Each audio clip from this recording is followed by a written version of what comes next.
people playing video games, sorry, and um, they're worried because that might be an antitrust violation. So they wanted to create, I guess, kind of like an escrow account to pay for any kind of legal expenses. So there's a dispute over that ultimately made the deal fall apart. And in regards to Yahoo, what basically happened was Marissa Miller, the CEO at the time, I can't remember if she's still the CEO, but she wanted to expand this into like, fashion, comedy shows, all these different avenues where Yahoo would be able to expand horizontally in terms of various media outlets.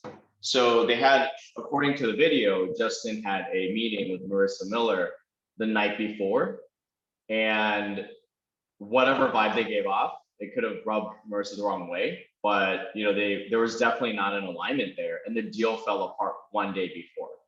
And this offer was, do you guys remember? $1.25 billion. So it was about 25% greater than the Google deal. So it was one heck of a deal. And it was interesting because even from the Google bid, the initial bid was 200, then it was 300, then it was 400. They got that all the way up to $1 billion. That deal falls apart, and they're like, okay, we're screwed, we're stuck here, we can't exit. And then they hop onto this Yahoo deal that blows up like last minute. So this is really interesting because sometimes when private equity firms or even strategic buyers look at deals, they come from completely different angles. And I think this is very, very dangerous, especially for you guys who are interested in going to banking or private equity.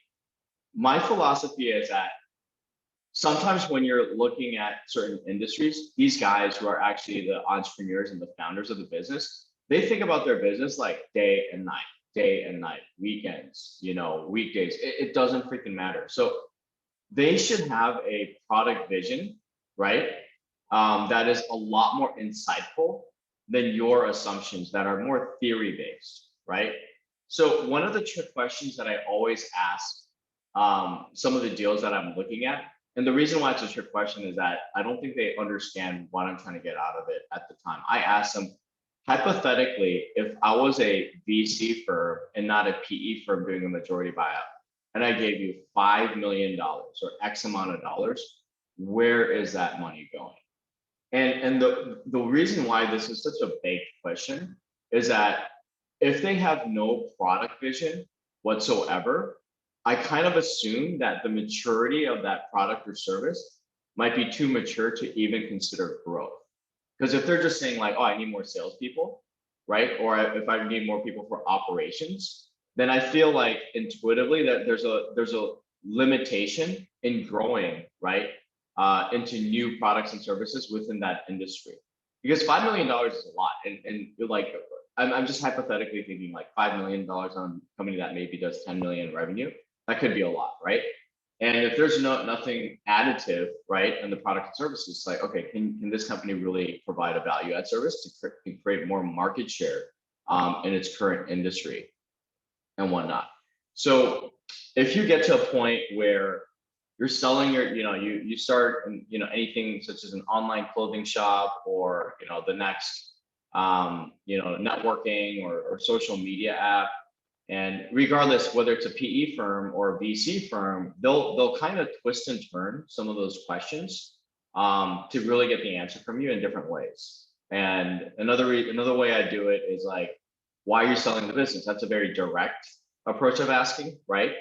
Or another way to say is like, what plans do you have after you exit? And then that's another kind of trick question, because if they have very elaborate or detailed plans, then there's like really considering exiting. And it's a realistic possibility because they possibly have some suitors and potential buyers buying that business. But if it's like very, very vague, then, they're just probably maybe just like, flirting with the idea and not necessarily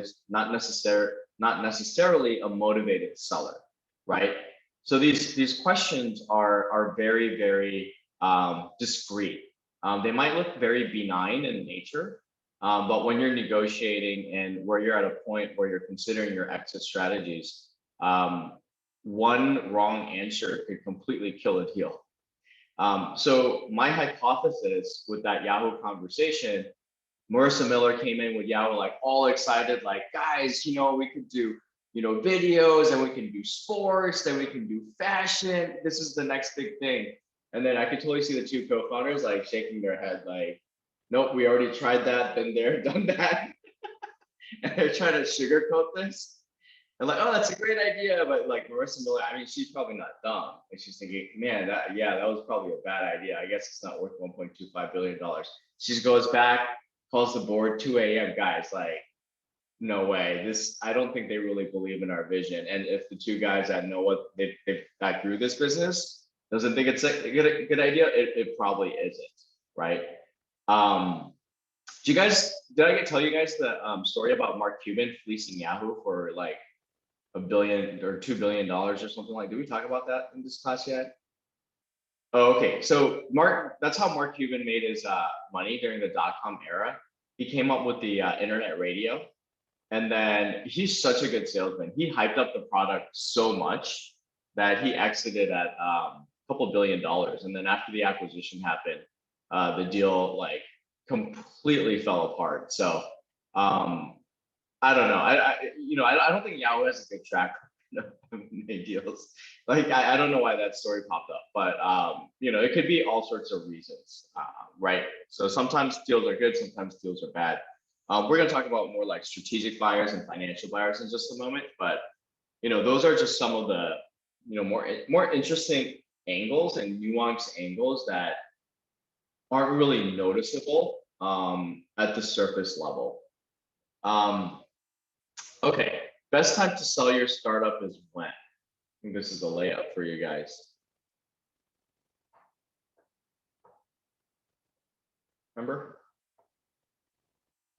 So when is the best time to raise money? When you don't need it.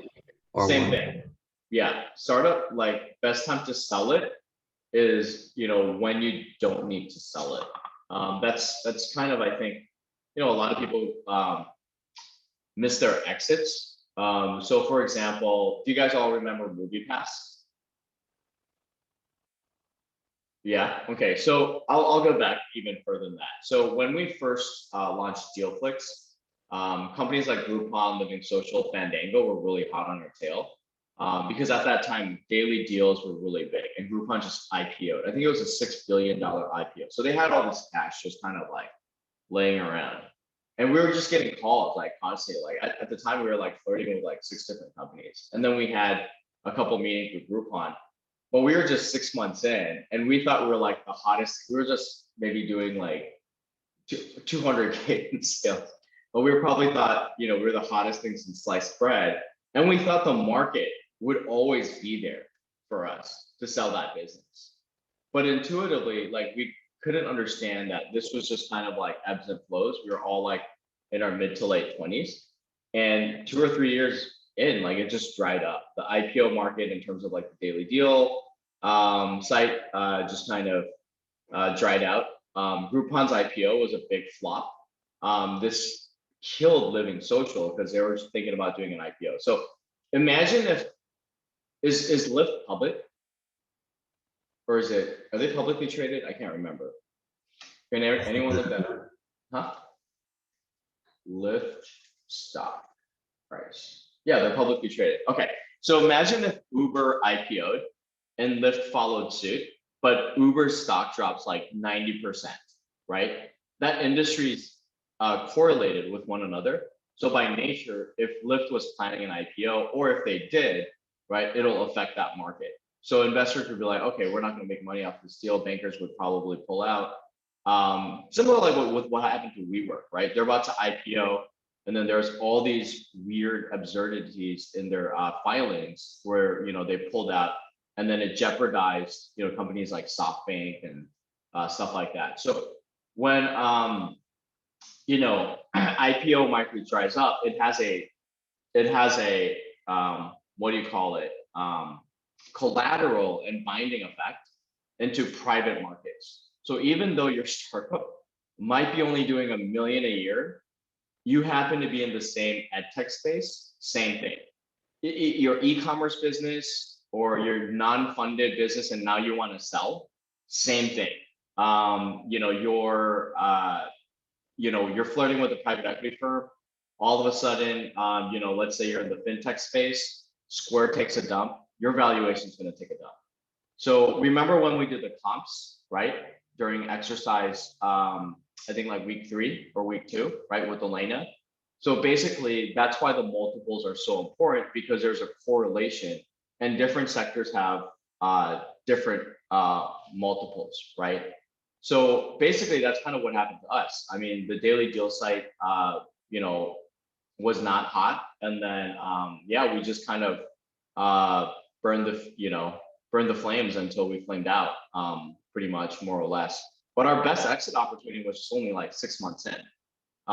What also happens is that when you look at M&A deals, it goes through like a peak in the beginning where there's like so much hype, and then the process just kind of lulls out. So let me see if I can find a chart that I recently took note of.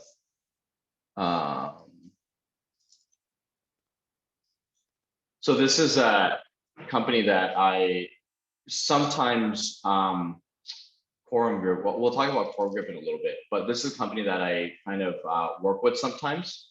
But, ooh, did my screen disappear? Yeah, so valuation multiples, in the beginning stage, it has this kind of like hype factor and then a lull where you really need to like grow super quickly. But as the growth plateaus and stabilizes, the valuation tends to dip. So sometimes a lot of founders, whether in the PE world or the VC world, they keep saying, oh, I'll come back in 2 or 3 years once you hit these milestones. They don't understand they might be here in the building phase and your valuation might actually be lower than the actual hype phase. So you can actually get a forward looking multiple on your exit if you're just able to kind of build out that hype and, you know, monetize on that future forward looking multiple, opposed to starting 3 years and then, oh yeah, I'll be year 10, I'll do $50 million. No, you kind of might get screwed. People don't see the growth as quickly as possible. You know, oftentimes the initial ideation phase is like the most exhilarating phase. And then you have to prove yourself over like 10, 20 plus years to get back into where you were at the established phase. So this is just very, I guess, like abstract, but it is also very common. So for us, we were at this probably pioneer phase, but we didn't really quite understand this kind of rhythm and cadence in the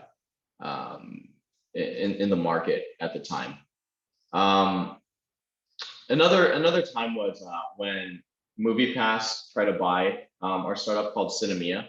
And I think the term sheet was around $50 million, which, you know, wasn't bad, but we were growing so quickly, we actually turned down that term sheet.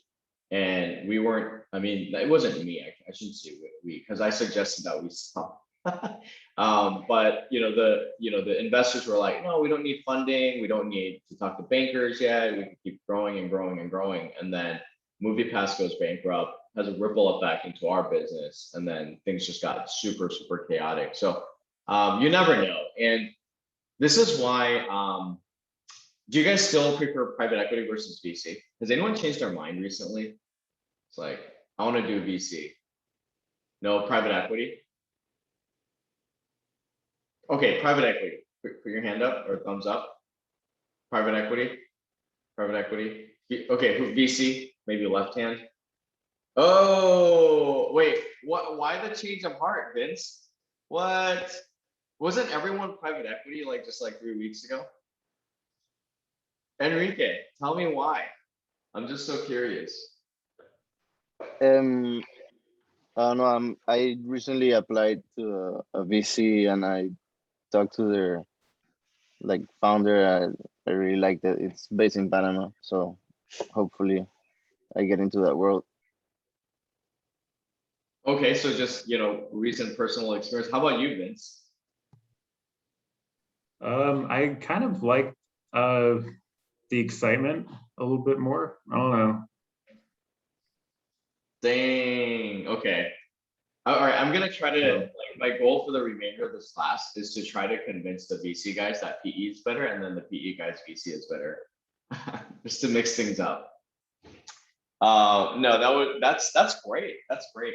Well, that's one thing that I like about private equity is that you're running a very profitable business. So they go through what's called a recapitalization. Do you guys understand do you guys know what recapitalization is for a PE firm? So basically, when your company reaches a certain point, it is very common to sell a percentage of your shares to PE firm, not the whole company.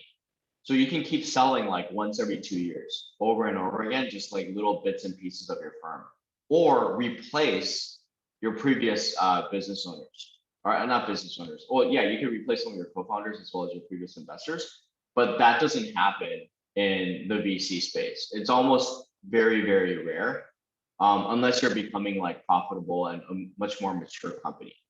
But in the PE space, it is very common for that to happen on an ongoing basis. So the liquidity is significantly greater. While you won't capture that 100x exit, the liquidity is really good.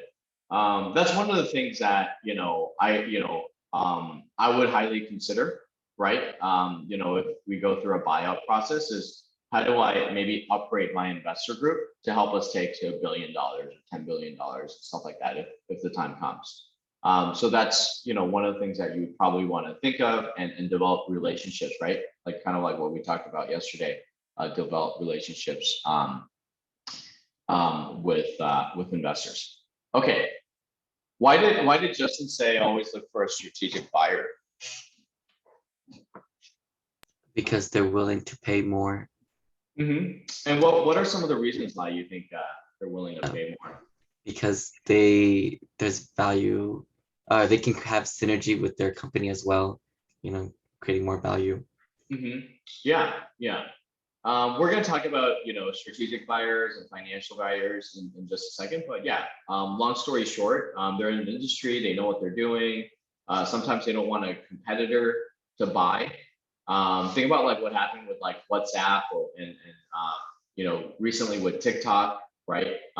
They're all trying to fight who gets it, and then it creates a bidding war because they want it, but they don't. More importantly, they don't want someone else, their competitor, to get that. Going through an acquisition is tougher than fundraising. True or false? What do you guys think?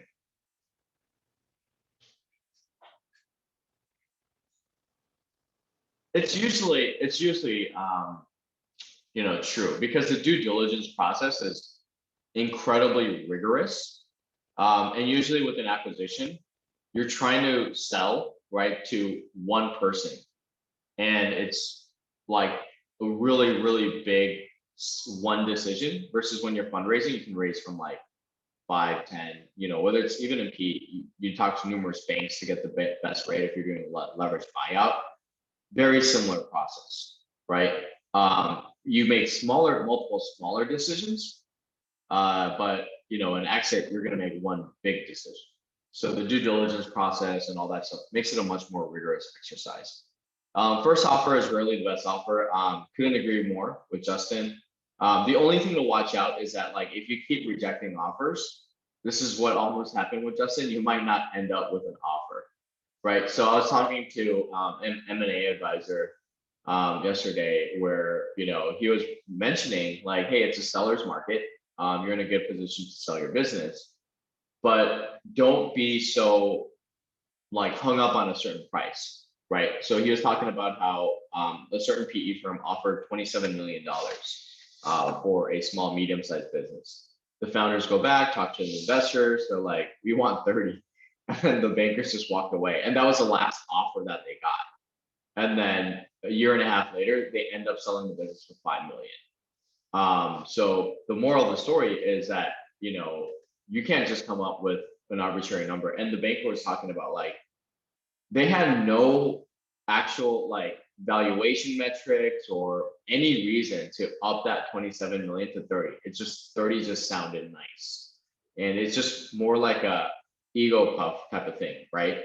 Because because what I think what also happens is that oftentimes when you're trying to sell a business, you subconsciously start anchoring this price, whether it's your startup or raising money. Oh, it has to be at least 5, 10. The people like nice round numbers, right? $100 million exit sounds a lot cooler than like $88 million exit, right? Or like $94 million exit. It just sounds so much cooler, right? But in the buyer's mind, you're trying to save as much as possible. And always keep in mind, buyers have also multiple options as well, just like the seller has multiple options, right? So sometimes when you're trying to, we're going to talk about this in negotiations. It's called ZOPA, Zone of Possible Agreement. Sometimes there might not even be a ZOPA available. There's no zone for a possible medium to actually happen, right? So sometimes I call it like a cloud in the heads, or head in the clouds, cloud in the heads, head in the clouds type of seller, where they're just in la la land, and their valuations are so obtuse compared to a very similar company in the same industry. So it's like, all right, well, I'll just buy your competitor instead, right? So you might put yourself in a tough situation. Why is equity a gamble? Well, when you're selling equity, it's normally based off of future growth potential, and that's a black box, right? That's where the valuation can fluctuate from 200 million to $1 billion in the case for Justin Kan. If you haven't watched this video, make sure to watch it. Both videos together, I think it's like less than 20 minutes, but they're really good. So these are just some of the summaries that we just talked about, and then just a little background on Justin Kan. I seriously don't understand, after you sell a company for $1 billion, like, why are you doing YouTube videos? Like, I just don't understand that.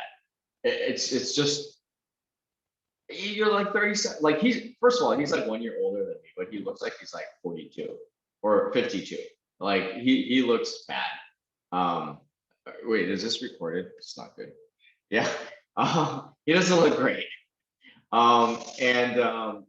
I just don't understand why he would, and he talks about his YouTube channel, like he's just passionate about sharing his life experience. I mean, you're probably really passionate about that if you started a whole, startup based on a camera following you called Justin TV. But I just find it very, very peculiar, because if I had $1 billion, that's not how I would be spending my time or my money or my resources.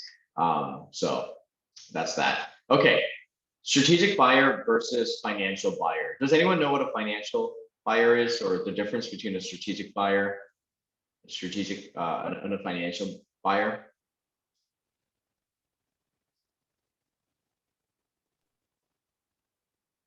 So the easiest way to distinguish the two is that financial buyers usually see a business as an investment, like buying a stock. And then the easiest way to think of a strategic buyer is someone who's going to operate the business, someone who's going to be part of the management team, kind of like a private equity model, right? Where you're going to, come in and really take care of operations. So what normally happens is that with strategic buyers, they're looking at synergies. They want to buy a company because they don't want the competitor to buy the company. They're looking at vertical expansion, right? So let's say there's a, I'm going to talk movie theaters because that's kind of the industry that I'm familiar with. Let's say, a movie theater or, a movie studio, right, wants to buy like a production company, right, that wants to buy like a, an agency, right, where they're hiring like actors and actresses, right? So that kind of like vertical integration is very likely. Or the company that I work with, Vista Group, they were the largest movie ticketing software globally. They had about 60% market share, and they just kept on buying tangential products, right? A data intelligence product where it tells you, how movies are going to perform in the industry. A staffing solution, because there's a lot of seasonality when it comes to hiring, college students and high school students working at the movie theater, right? Or like concessions company that tells you, what kind of concessions are going to be bought and sold at certain times. Those type of analytics companies, like they will buy all these different companies to add to their whole entire suite to sell to their customers. So strategic buyers have the benefit of realizing a much greater return than a financial buyer who probably doesn't have industry knowledge or anything like that. What would be some examples of a financial buyer then?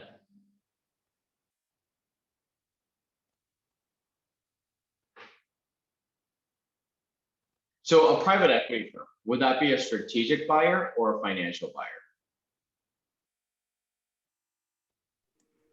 Strategic. Strategic? Yeah. No.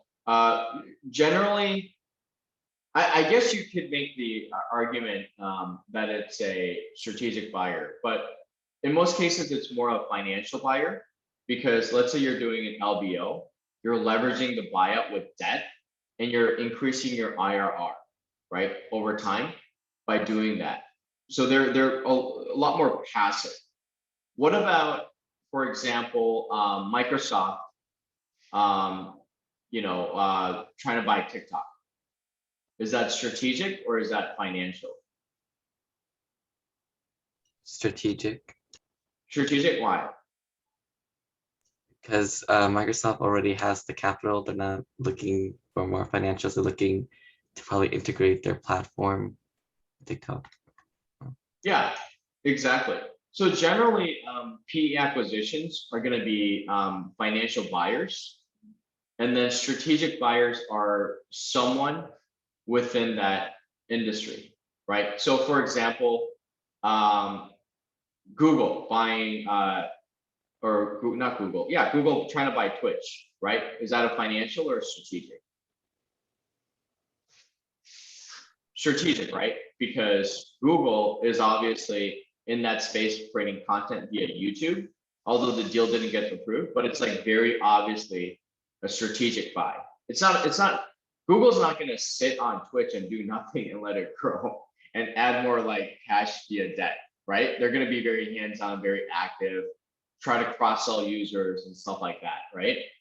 So when you're a seller, it doesn't matter whether you're trying to do a VC firm or a donut firm or donut shop, like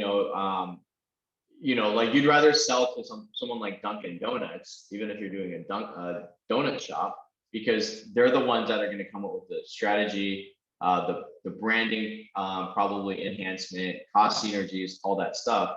Then like, someone like KKR, who's going to probably bring in, an executive that is just going to run the company and then just kind of leverage that, with debt. So those are some of the things that you have to think of, right? So strategics care a lot for long term. Financial buyers are more like, it's all about the money, right? What kind of return am I going to get? Is this a cash cow? What's also great is that strategics are generally a lot more confident from what I see in the market, because if you have industry know-how, you have a deep bench of people who understand the business. If you have the resources, and generally if you're a bigger company acquiring a smaller company, if a deal is too expensive, it's not going to scare you away, because you think at the end of the day, you're going to figure out a way to maximize what you paid for. While as a financial buyer, you're kind of like, well, let me just, clean up the balance sheet, fix some stuff, make this more operationally efficient. They're not going to think, strategies on how to expand the product and services, et cetera, because of their limited knowledge, oftentimes.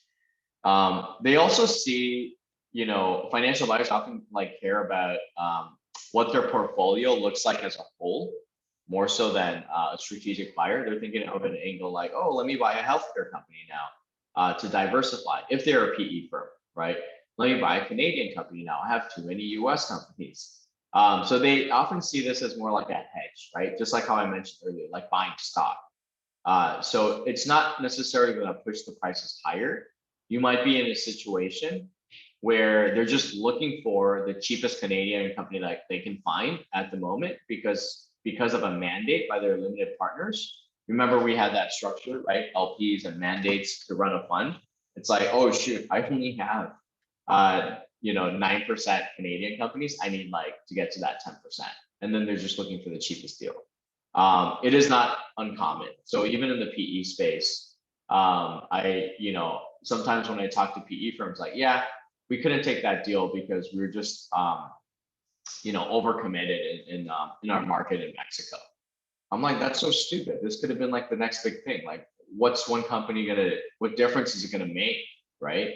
But that's just how these funds are structured in a way. So, remember this when you guys become millionaires, and if you do, first of all, don't forget me. But more importantly, besides that, just remember, like, if a buyer or a VC says no to you, it's oftentimes a lot less to do with you than what's going on with them. Kind of like dating, right? I'm not a dating coach, but I was kind of when I was driving for Uber and Lyft for fun. On the side, like, we pull up to talk about their problems. It was really funny. But anyways, when you're doing these deals and then you get a hard no, or a VC or an acquirer just stops talking to you, it's significantly less about your company than it is about them. What's going on with their LPs, their mandate, their portfolio, their structure. All these weird factors come into play. So you just have to just kind of brush it off and move on to the next deal. Any questions about this? Strategics and financial buyers? No? We good? Okay. Another trend that's going on a lot is that a lot of deals are becoming more and more international. And even if you have a company that's really, really small, that's only doing, let's say, 2 or 3 million in revenue, like, don't hesitate to look for international exits. Because for a lot of investors and PE firms, they still love the stability of the US market. And also, it's a huge validation for a lot of these foreign entities to have entry into the US market. So when I talk to startup folks, or even like small business owners, not just on the fundraising side, but on the exit side as well, they just neglect all these international opportunities where it could be incredibly beneficial to them. So, that's something that, don't forget that. That's going to be very, very important. Think globally. Don't get stuck. Just thinking domestically. Okay. So strategic buyers, horizontal or vertical expansions, right? So you could integrate within the supply chain, for example, all these ways of cost savings, or you can expand into different markets, right? Just kind of like how Marissa Miller was thinking about how to expand Yahoo. She was thinking horizontally to enter into like fashion, like enter into sports, and then esports and all that stuff that she was talking about. The other example of vertical expansion is kind of going up and down, like the movie industry, like integrating maybe at the theater level and then doing a buyout at buying a movie studio, which technically you can't do, but we're just hypothesizing here. Getting the whole like supply chain of movies and trying to monetize that, right? Hard synergies would be related to like cost savings, right? Maybe you can reduce some overhead. Soft synergies, increasing revenue through maybe cross-selling between different products and services. Financial buyers, generally PE firms, almost always, and then they're just trying to maximize their investments. So think of PE firms as just investors. So these are just additional topics that we just talked about, more or less the same thing. Okay. So now you guys might want to know, okay, how do you sell your business? Are you guys curious about that? Okay, what are some ways to exit? Let's just kind of talk about it first. Having another company acquire you, like in this case with Amazon or Google, Yahoo, etc. Strategic buyer, right? What's another way? Probably the least desirable option is bankruptcy. So probably, That's, yeah, definitely want to stay away from that. Mhm. IPO, right? Going public, right? You could liquidate your own shares, selling to a PE firm. So those are just some of the options, right? You know, so sell to a strategic buyer, IPO, liquidation of your own shares, and then as Logan mentioned, yeah, bankruptcy is also another alternative. Um, and I guess like this is pretty typical, right? When it comes to listing exit opportunities. I mean, like VCs and VCs will always ask that. It's like I think I mentioned this during this class like 2-3 weeks ago. Like the dumbest question that VCs ask to oftentimes make themselves look smart when they're a novice VC, when you're like an associate, I think, is the question that they ask, like, all right, what's your exit strategy? I'm like, dude, there's really only 2 or 3 options. Like, what are you talking about? Like, why is this even a freaking discussion? Like, you sell to a strategic, you sell to, you know, a PE firm, or you IPO, or I just sell my shares and walk away. There's really no other way. So I just, that's the one question that, yeah, that one of the questions that really annoys me when investors ask me, like, give me a real question, you know, and you should, after, now that you've taken that class, you should have that swag too. Like if a VC or a PE firm ever asks you this, like, dude, are you kidding me? Like you start working last week or something, like, come on, you know, you should consider switching your career. Like this is a bad question. You should insult them. Make sure you insult them. Okay, how to exit? Okay, so what are some ways to exit them? Like how, like let's just talk about this before I kind of give you guys the answers. I kind of shared, accidentally went a little bit too far. So how would you approach this? Like hypothetically, right? Let's say you guys took this course and you're like, oh my God, now I know anything and everything. And then you started building a startup, years like 2030. You built this company. Now you're doing about 10 million in revenue, you know, 2 million in EBITDA. You know, everything's looking great. Sales is growing great. You're growing 30% year over year, but you know, you're considering, you know, selling, right? What are some options and how would you kind of approach this without looking desperate?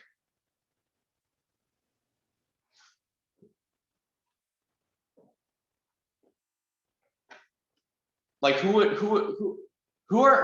the people that benefit from an M&A market, like the M&A industry? typically larger companies.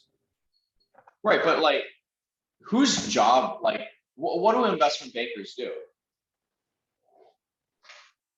Right? Best. Right, buy and sell companies, right? What do PE firms do? Buy and sell companies, right? So one of the first things that you should look into is see that if your company's big enough for certain like investment bank boutiques, PE firms, etc. 10 million is a little bit small, but if it's fast growing, you might get a valuation of 20, 30, 40 million dollars. I'm talking about 10 million in revenue. It depends. Fast growing, sexy, you know, tech startup, that might be a 10x multiplier on the ARR, annualized revenue rate. Hey, you might go for $100 million. So an investment bank or a large, you know, PE firm, or a really reputable M&A advisory shop would definitely take a look at you, right?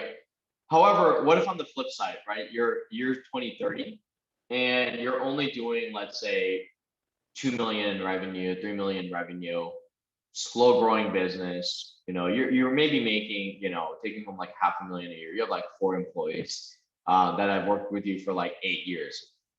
In that kind of scenario, how do you sell your business?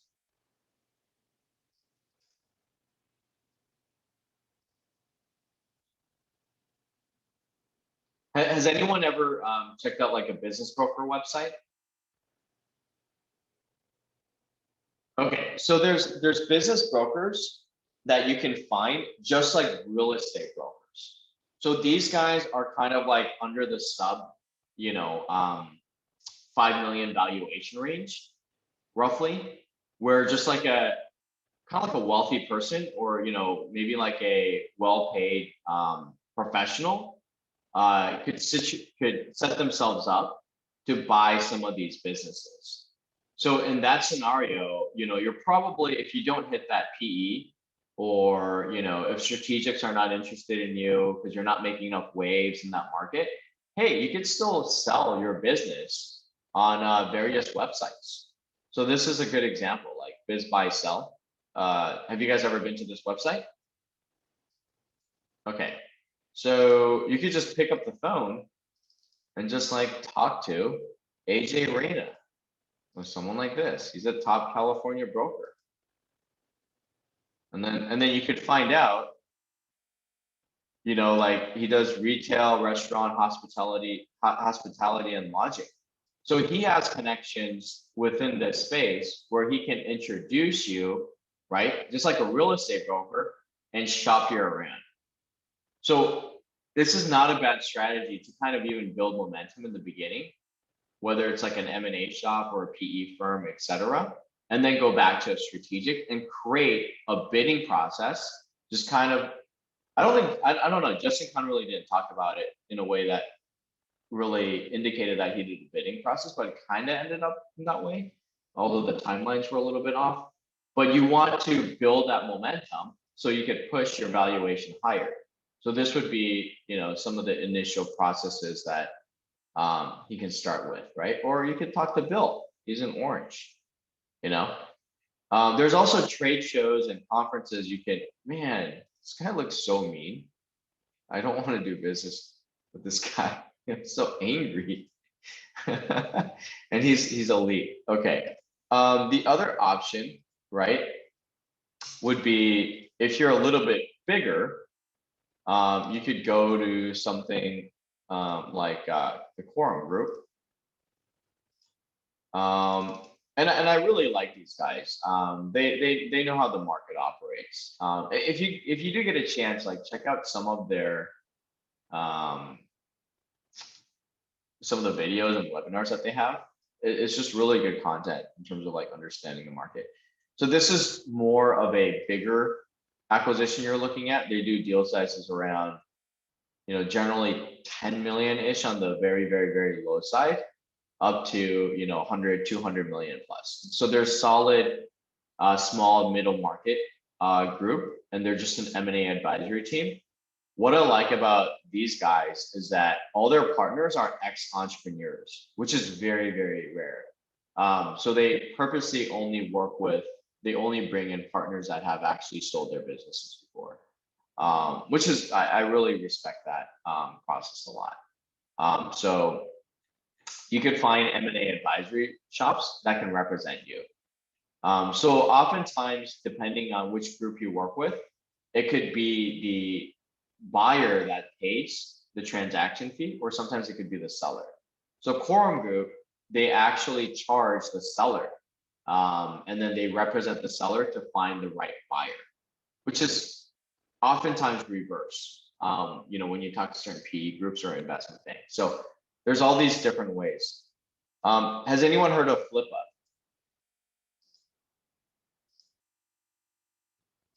Nope, it's okay. It's just kind of like flipping houses on your let me see here, where is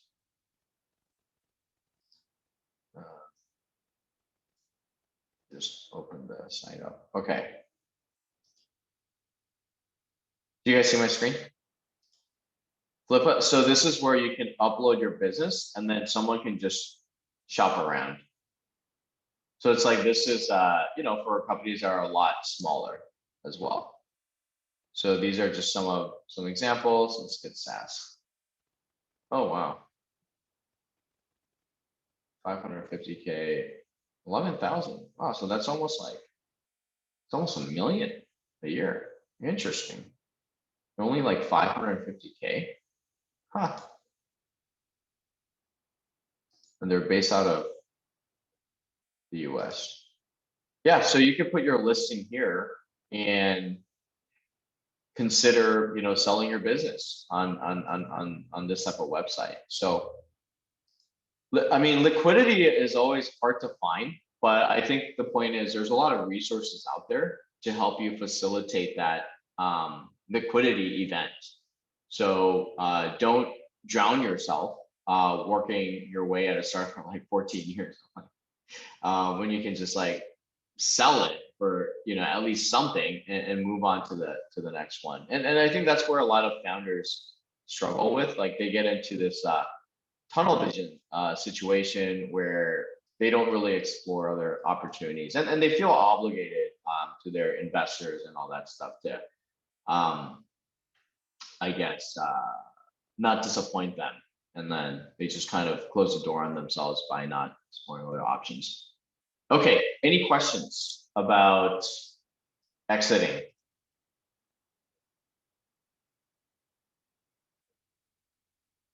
All right, so now we covered startups, PE, VC background, term sheets,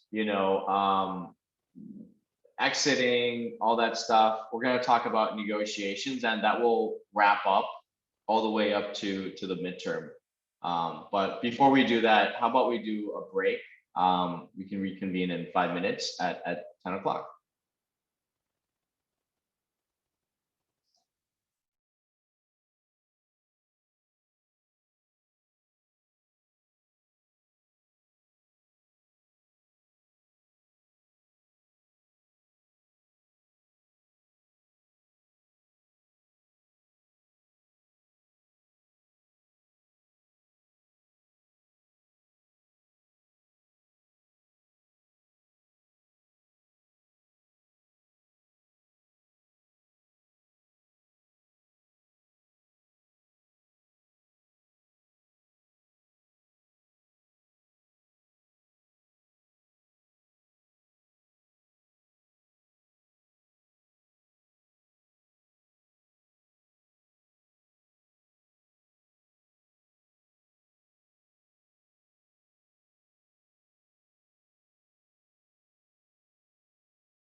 Okay. Sorry, a couple of minutes late here. But hopefully you guys made use of those extra 2 minutes. Okay, so let's talk about negotiations and some underlying concepts behind it. So this is a topic that I'm actually very, very passionate about. And Elena was like the other day, was like, hey, so what valuation are you thinking about this company? The lowest I can pay and whatever that freak I want to pay. So it's like, it all comes down to, valuations aside, you always want to, try to get the best deal that you possibly can in the market. Okay, so this is Venture Deals, Chapter 11, Negotiation Tactics, Prisoner's Dilemma. Does anyone remember Prisoner's Dilemma? It's like, you guys, have you guys heard of it before? Prisoner's Dilemma? Persia? Or you didn't have your hand up? I thought you had your hand up. Not like this. Oh, okay. So basically, well, by the way, okay, Logan wants to give it a shot. But by the way, Chapman University is like #5 in the world in terms of game theory, apparently. It's good. Did you guys know that? Okay. Logan. Isn't I kind of like I vaguely remember it. It's like the square chart with 4 different cells, and then there's like the 2 different prisoners per side, and then there's the confess and don't confess. And I'm trying to remember exactly everything about it, but it's like kind of fleeting. Yeah, it's like you got 2 guys who committed a crime. Let's say, Luke and Persia robbed a bank. And then if both Luke and Persia confess to robbing a bank, then they're both screwed. Like, it's like the worst outcome. And then if Luke rattles off Persia, but Persia doesn't rattle off Luke, then Luke maybe gets like 1 year in jail and like, or 0 years in jail, and like Persia maybe gets like 5, or maybe it's like 1 in 5, right? So the aggregate is like 6 years. If they rattle each other, maybe they probably get both 5 years in jail, so it's like 10 years together. But if neither party rattles off the other person, then both of them are set up to go free. So in negotiations, like a lot of these situations are very similar to Prisoner's Dilemma. You have the buyer and the seller, and then you have multiple parties involved, right? So if you read the Chapter 11, it goes much more in depth in terms of how these concepts apply. And a lot of this is based off of game theory. It's crazy because there's courses just taught for a whole quarter just on game theory alone. And it's very, very interesting. I haven't taken a course, but maybe I should take a course here at Chapman, since you're like #5 in the world when it comes to that. The book also talks about the bully, the nice guy, the technocrat, the whim, the curmudgeon. I've never used that word, but I don't think this is just like one person necessarily. It really helps simplify the negotiation process. But I think a good negotiator can like switch on a dime from being the bully, the nice guy, the technocrat, the wimp. Like they could just change hats at will, and I think that's very important to notice. Always be transparent. Like, I'm a big proponent of transparency. Like if I find a VC or an investor or even a co-founder that's not transparent, like I don't really hesitate to kill a deal. Like, it's just, for me, that's like a no-go. Even like a smudging of inconsistency really, really bothers me. And I normally count the number of times they are inconsistent. And I usually don't call them out. It's just a waste of my energy. I just make a mental note. And then I try to look for repeat patterns again, if they exaggerate. I mean, one of the coolest things I used to do in my 20s, because I was still trying to learn how to become a better manager. So if an employee, like, there are certain employees when you become a manager and co-founder that might not be the most honest person, right? So, and I was a big proponent of reading micro expressions, really understanding tone of voice. Paul Ekman does a great study on micro expressions. So I spent all these times like looking at like dogs and animals like twitch their muscles on certain instances, or like monkeys, like try to study their facial expressions like over and over again. And I was like so obsessed. I would write diaries in first, second, and third person. And I would write diaries as if I'm someone else. And then I even have my human scorecard system off of like 400 points.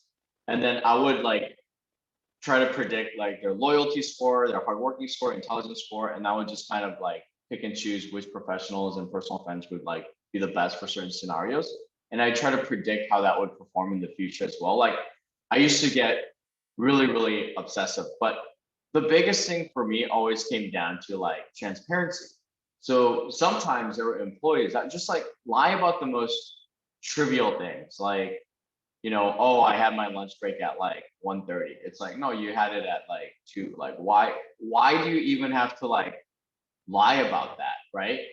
So then I would accuse them of something that I knew they were telling the truth, right? Like, who took my water bottle? I know you took the water bottle, but I know I took it, right? But just by noticing how they defend when something's honest, I can juxtapose it with when they're lying. So that data point was so important to me. So in a negotiation process, you could probably do something very similar, right? When you know someone's telling the truth, or an investor, or PE, or a co-founder, whatever it is, and then you contrast that facial expression, the tone of voice, the speed of voice, and I just like, really get into that kind of stuff. And those are always like really subtle clues for me. Like I was talking to Elena the other day, and I was like, dude, you didn't take your coffee this morning. She's like, how'd you know I didn't take coffee? Well, when you don't take coffee, the pace that you talk and your tone like changes. You actually become a really good listener too. I was like, you didn't take your coffee. She's like, oh yeah, how did I know? Like, dude, like that's what I do for a living. That's my job, to do good at sales. So when you get really passionate about this, and it becomes half art, half science, it could really benefit you. But no matter what, like the lack of transparency thing is, for me, it's always been a huge deal killer. Employee, or co-founder, or whatever. We talked about this a lot, right? In our class, build leverage. It's life, I think, is just all about leverage in general, not just school, right? As with any negotiation, helps to feed your partner's ego. This is what the book says, but sometimes it helps to destroy it as well. Now, I like to say, give the analogy like, you punch someone in the nose and then you offer them a beer. But oftentimes I've seen a lot of salespeople try to use my strategy. It's like they punch them in the nose and then punch them in the eye, and they lose the deal, basically. So if you're gonna come out with a little bit of a more, I guess, like forceful approach, aggressive approach, make sure you can also charm and disarm. That's what they call it in sales: charm and disarm the situation, not just come out as a bully. So if you can play both sides, right, both characters, greatly beneficial. And always build a strategy. But first and foremost, what is the most powerful weapon in negotiations?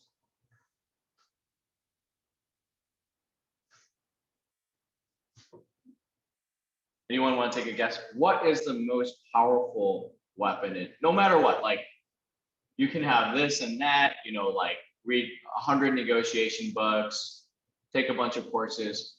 What is the most powerful weapon that you can have? Confidence. Yeah, well, you need that, right? But what else?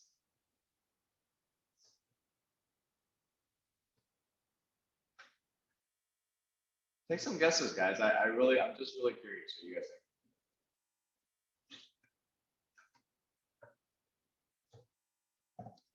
sense of humor, good Is it looks, the ability to listen? listening skills. You guys are talking about individual characteristics. Let's go a little bit beyond that. In terms of building leverage, what's the biggest leverage point you can have? How do you create leverage in negotiations? What's the best way to create leverage? I mean, if Besides you know, confidence, Logan. Yeah, look, Vince. Yeah. if you know what they want more than anything else, then you can always try to use that to your advantage. But yeah, just figuring out what they want the most. So just reading people, I don't know. That could work, but there's something more powerful than listening, confidence, and figuring out what someone else wants. Have you guys ever heard that the human mind is built to be more upset of losing $10 than being happier than to make $10? What do they call that? Fear of missing out, right? FOMO, fear of missing out. So back in the day, you know, if you didn't eat for 10 days, you most likely just die, right? But if you can eat for 10 days, right, you'd be happy. But like after like, you know, eating 5 days in a row, right? It's like diminishing returns, right? While the situation gets worse if you don't eat each day, right? So the human brain is wired to hate missing out on opportunities. Investors generally they're very, very susceptible to FOMO. So if there's one thing that you don't, remember from this class, just remember that investors, the biggest, I guess like, their biggest nemesis is FOMO. So with that said, right, the best leverage that you can have is having plenty of options, the opportunity to walk away any moment. There's nothing more powerful in the meeting when you can say like, hey, this isn't working out. I just got to go to my next meeting. Like your prices are just way too high. And I'm looking at 15 other deals and I respect what you've done so far, but we're so far apart and we could talk 3 months later. There's nothing more powerful than just like that line of like saying, hey, I just got to kill this meeting. You're wasting my time in a very almost like friendly way, which makes it even worse. If you're an asshole about it, right, it almost comes off as a bluff. But you're doing it in a sincere way. It's just straight up like there's like levels to this class. It almost seems like, right? So the whole point of negotiations is to build as much leverage as possible. So it's like this, right? If you have Tinder and you're really good at Tinder, you have so many options, maybe you might not get married, right? So it's just as cheesy as dating analogies sound, like it's just a very good example of having plenty of options where if you just have a ton of options, like you're not going to settle. You're just going to keep going and looking for other deals because that's your biggest leverage point. So going back here, there's a terminology in in negotiations. BATNA is your best alternative negotiation available. I think something like that. It's basically what is the floor price you will get if all the other options fall apart, or what's the maximum price that you have as your best option if all your current options fall apart. So there's going to be a BATNA for both parties, and in between that, there's going to be a ZOPA, right? Zone of possible agreement. So if a seller wants at least $50 million, right? And then a buyer is willing to pay at least $100 million, what is the ZOPA? Where's the range?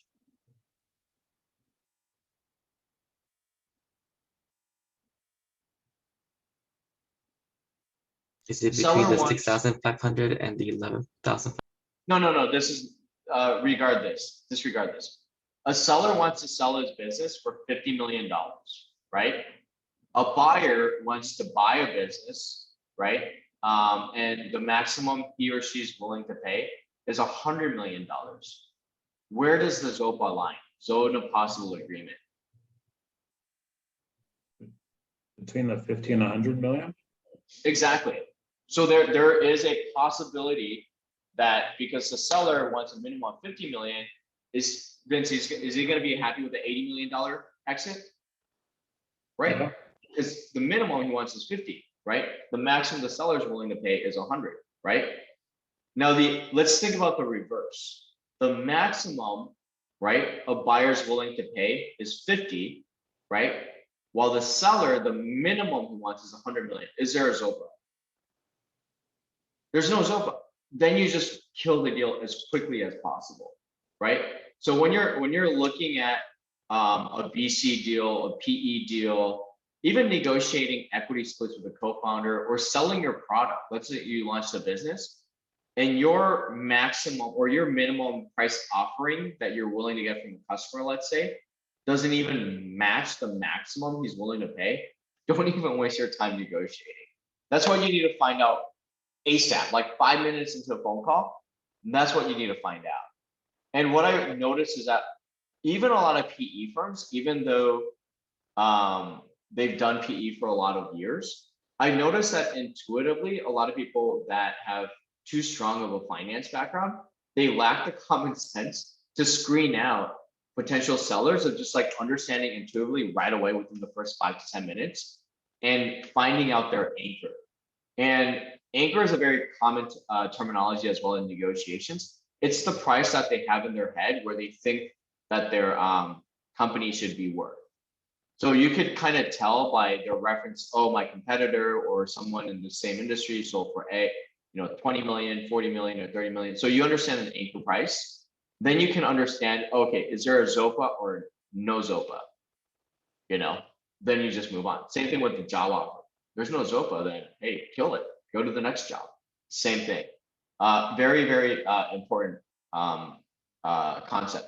Reservation price is the maximum and the minimum that we just did, right? The 50 million, the 100 million for the buyer and the seller, or seller and the buyer. So those are something to keep in mind. Always think about your BATNA. You always want to increase your minimum price that you're willing to take, your best alternative option.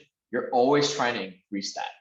So if you can't get like that $50 million exit, hey, you know that like the worst comes to worst, the other one, that other term sheet that you have with a 60-day no shop clause, or you're not supposed to shop it, but that's about to be a 60-day no shop clause, it's still like $45 million, right? So as long as you kind of build that base, you can start increasing your bidding process. So this is a quiz, like what type of negotiation you are. This is kind of fun, but we're gonna kind of skip that. There's people who are, competing types. There's people that are collaborating types, and there are people that are compromising types, and then the people that are avoiding types. I think this is the worst, where you're just like avoid negotiations all the time. It's not going to get you anywhere. But if you know what type of negotiation style that you have, you can just kind of round out and have a good sense of like what to do and how to negotiate and how to kind of change your strategy based on how the discussions are going. Same thing with like, certain tests like Myers-Briggs, all these different, personality studies could be pretty beneficial when you're trying to figure out the best way to put yourself in a winning situation in negotiations.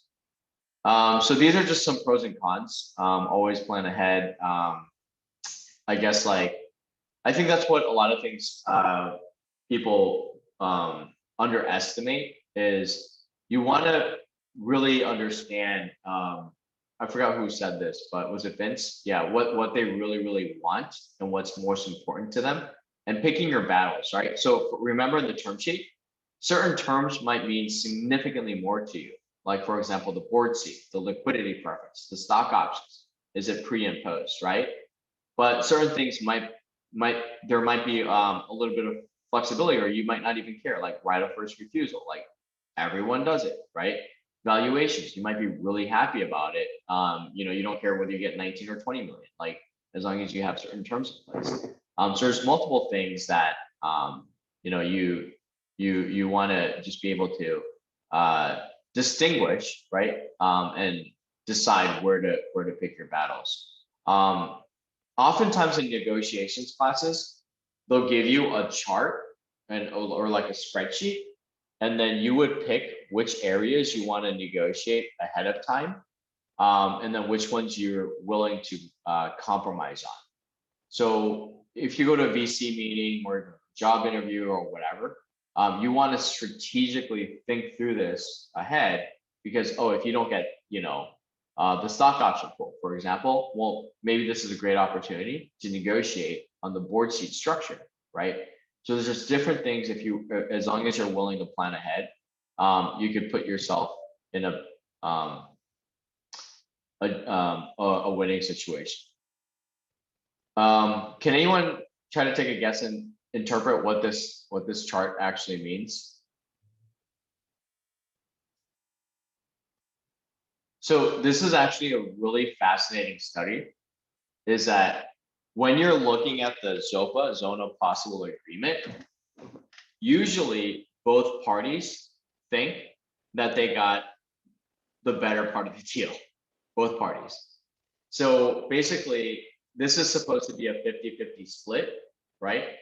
But seller's estimated share of the ZOPA versus buyer's estimated share of the ZOPA.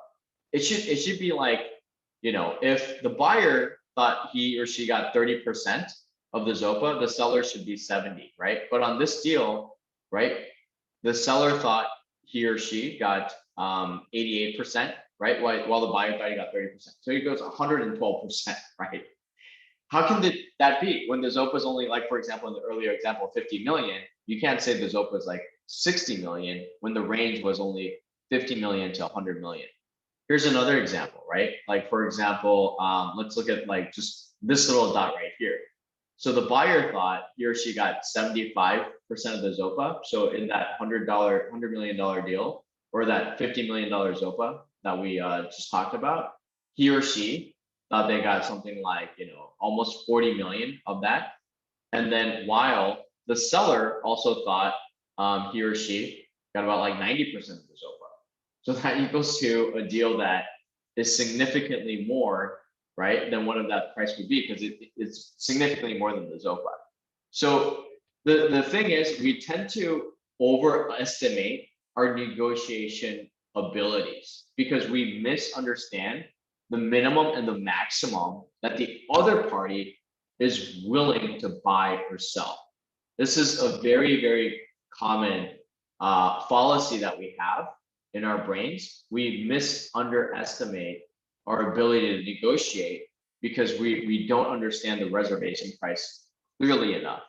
So the next time you go to a car dealership and then someone says like, well, this is the best deal I can do, it's probably BS. You have to go at least probably 3 or 4 layers deep. So if understanding this gives you a huge advantage, because if you just look at this data, it's like, look at all these deals that are just below this. There's only maybe like 10 deals below that, and then maybe 100, right, that are above this red line that shows an imbalance, right, of the added ZOPA ranges. Does this make sense to you guys? Does this chart? Is it pretty clear? Yeah. So basically, there's always asymmetry in the negotiation. So something to consider. Pareto optimality. This is just another important concept. It's like what makes a deal, like how much more value can you add to someone's deal without you having to sacrifice anymore, right? So this is a Pareto optimal situation, right? When both parties have negotiated to a point where they maximize each other's utility. So as a really keen negotiator, there are certain things you can give more that doesn't sacrifice or cost you any additional any costs, or very, very minimal amount. A great example is expanding the number of users. Let's say you're selling software as a service, and the maximum amount of users that they can have is 5. You extend that to 6. Well, the additional cost of that is barely minimal, but for the other person's utility, it's significantly more. So in that scenario, the Pareto optimality would go from, let's say, somewhere around here, and it'll just jump up to here. Does that make sense? Because you're maximizing the other person's utility. So when you're negotiating, if you could give that extra, user account, and then you can get something in return later on, you don't have to just, focus on winning the battle. You can just win the war. So the idea between Pareto optimality is to find the most outward frontier where you're maximizing both parties' benefits to create the maximum win-win situation. And the reason why I'm such a huge proponent of Pareto optimality is that when you're doing business in the real world, like what I like to do is I like to make sure that the other person is taken care of slightly more than me. And the reason why is that I want to make them a repeat investor or a repeat customer, because it makes it cheaper for me to reuse my own network over and over again than to go out and attain a new investor, a new employee, new co-founder, new CTO. So off of that mindset, I've always felt much better if I had a little bit less shares, a little bit less paid, a little bit more, because by offering a much better deal in the market, I don't have to get, new customers, new investors. They just keep coming back. That saves me tremendous amount of time, and over time, that I think helped me in a lot of ways to grow companies very, very quickly. To have those resources at my disposal, and it's nice to know that like a bunch of people owe you favors too. It's kind of cool. So this is just the concept between Pareto optimality, and that's pretty much it in terms of negotiations. Now you guys are expert negotiators, I assume. It's like the Matrix, right? When like Neo gets like plugged in, just like learns everything about finance, or like the broad strokes of what's going on. All right, any questions about negotiations? You're like, oh my God, our professor's just cramming all these like definitions to make the midterm harder. Okay, shall we talk about the midterm? Yes, sir. Cool. Let me just. Okay, so let's just talk about some key topics. Here are just some of the things that came to mind that I just typed up earlier, but oops. What are some topics that you guys want to talk about? We'll just have it like pretty open. You guys have access to all the videos and all the lecture notes, so it's not gonna be too hard, but yeah. What would you guys like to talk about? Anything you guys want to clarify or?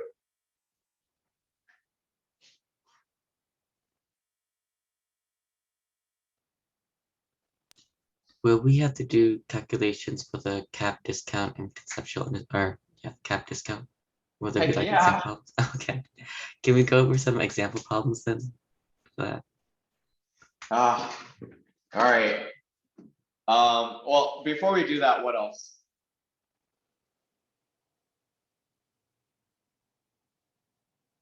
Yeah, okay, let's just go over an example. I'm just gonna do this on my notes.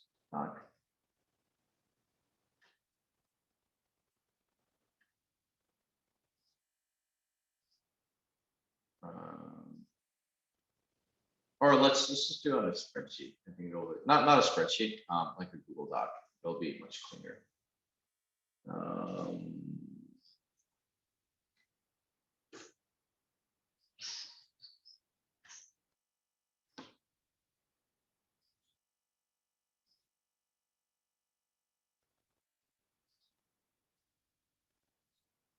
Okay.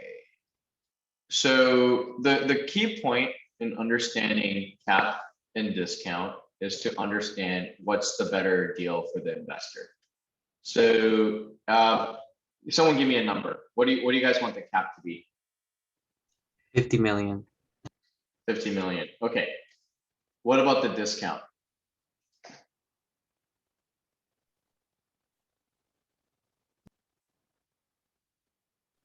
%? Huh? Oh, Logan, you said 30. Oh, okay, great. Minds think alike. I was typing 30. Okay. Let's say the valuation of a company. Let's think about like 3 different scenarios. $60 million valuation. And I'm not going to confuse you by doing pre and post. Don't worry about pre and post on this. I want you guys to just understand this conceptually. 80 million and 100 million, right? So 3 different scenarios. Does the cap or discount apply on the 60 million valuation? Would it be the cap because the cap's higher than the discount? So the cap is 50 million, right? And then what's the discount? What's 30% shaved out from a 60 million valuation?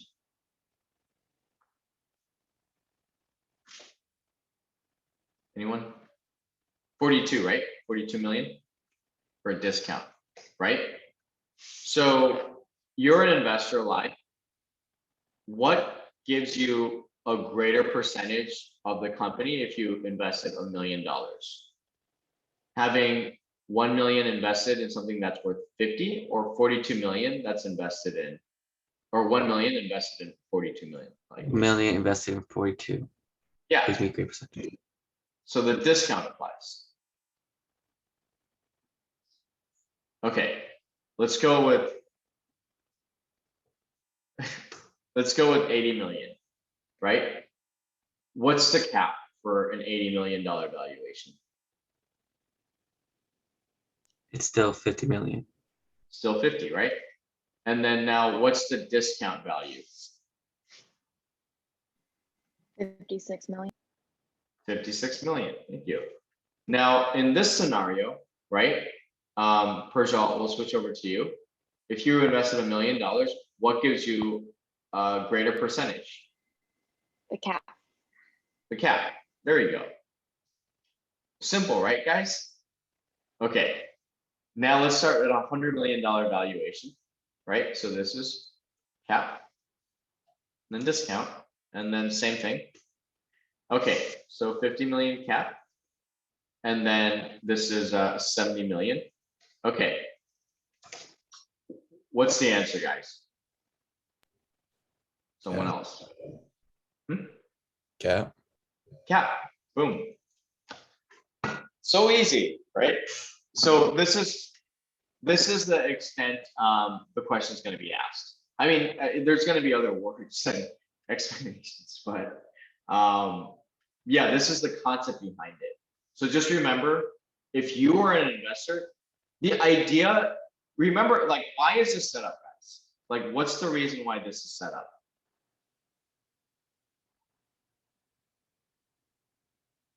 So the early investors have an advantage or a perk, I guess. Right. You're protecting the early friends, family, fool investors because they need to be rewarded for coming in so freaking early. So when, let's say, Sequoia comes around, I'm going to give you 100 million valuation. You should get a bigger percentage or get a better deal, right, than that big VC firm.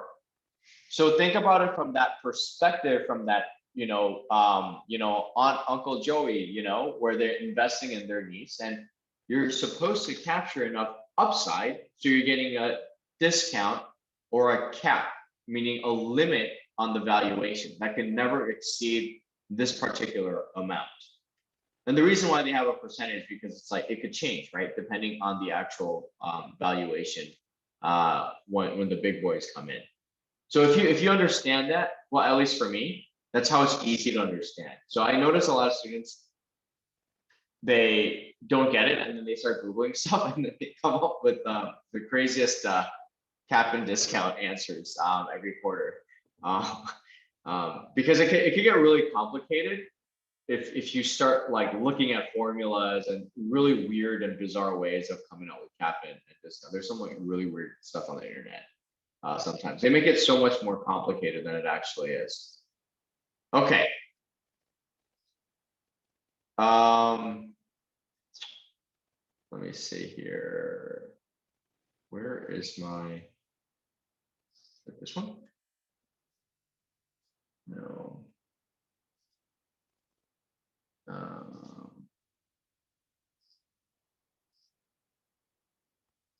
Okay.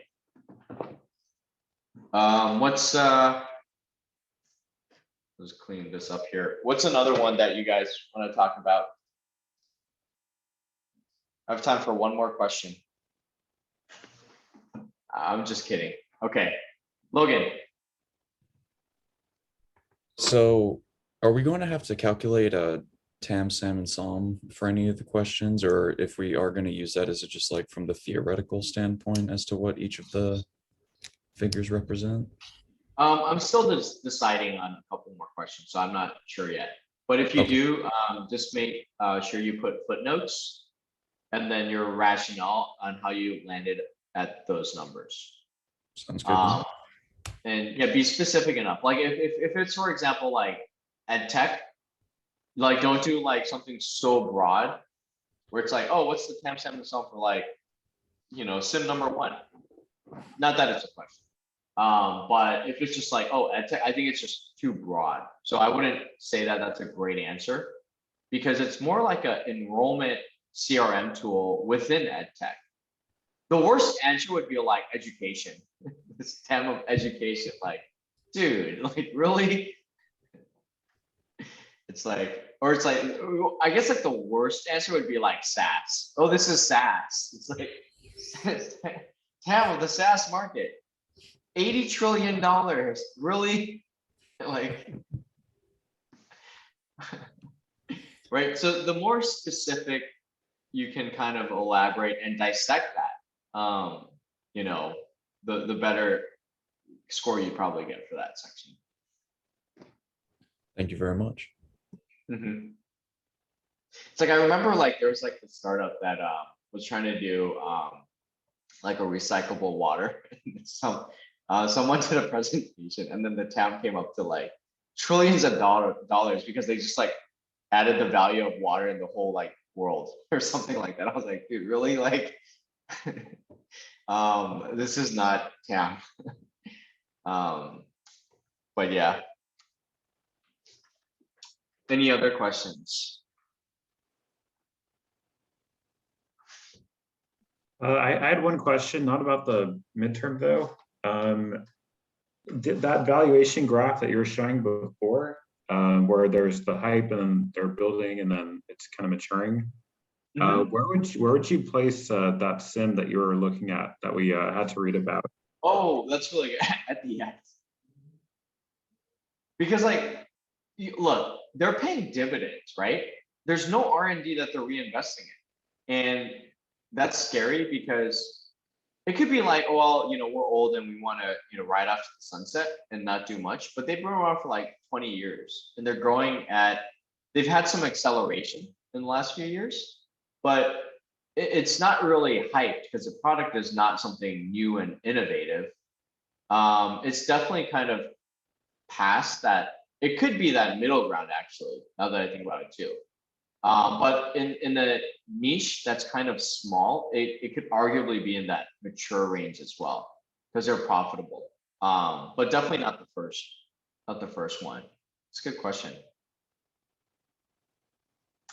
Yeah. So just some high level stuff. You know, just remember, you know, the difference between VC and PE. Try to really understand why these people exist, right? What they do, what's their end goal, what's their value add. Besides, you know, profit maximizers, what is their actual value at, right? The liquidity that they bring, the difference between the two. Remember we did that whole presentation on the whole VC versus PE space, the stages that they invest in, the types of companies that they look for. Just be very familiar with that. You know, roles of each each industry. Understand different stages of investments, right? When you look for angels, VCs, Series A, Series B, incubators, accelerators, difference between those, difference between VCs versus angels, the structure. Remember, we talked a lot about the structure, how a fund is orchestrated, having fund 1, fund 2, fund 3, ed tech, health tech, manufacturing. They have different goals and different visions for each fund under one big holding company. Financial models, right? Like, why is it important? What's most important? What are the 2 most important things, right? Remember cost, right? And assumptions. Multiple method, remember, that Elena covered, you guys did as homework. Why is that important? Like, how do we go about that? Valuation concepts. Remember, we talked about the pros and cons of like a DCF model versus looking at historicals, all that stuff. Simple concepts of like highs and lows of, or pros and cons of high and low valuations, having a lot of investors, having just a few investors. Term sheet terms, I bored you guys to death yesterday talking about term sheet terms, cap and discount, and then yeah, just simple negotiation concepts that we talked about today. If you've missed a couple of videos, I mean, make sure you tune up on that. But other than that, I mean, it's not, I think you guys will survive. And yeah, I mean, if you guys still want to do the happy hour on Friday or Saturday, post midterm, do you guys want to do that? Is Friday better or Saturday better? Friday might be better. Friday? Yeah, at least for me. Anyone want to do Friday? So how should we do this? Should we just like show up at a place, at a restaurant, or what about the people that can't make it? How does that work? Last time it was just me and Vince. Vince, how many beers did we had? Like 10?